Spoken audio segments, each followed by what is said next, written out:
Hey guys, so how do you add funds to your PayPal? Okay, particularly PayPal itself.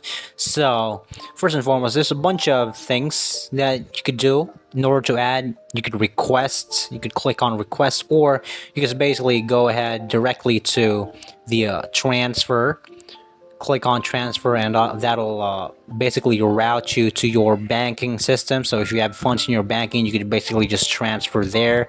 If you do not have, you could just basically just click on add the the bank accounts here, and here you go, your debit cards or credit cards, and you could basically connect it there. So once you click in one of this debit card, credit cards, it'll ask for your password, and you're on your way to basically adding funds to your account itself. That's how quick and easy it is. So thank you so much for watching, and you guys have a nice day.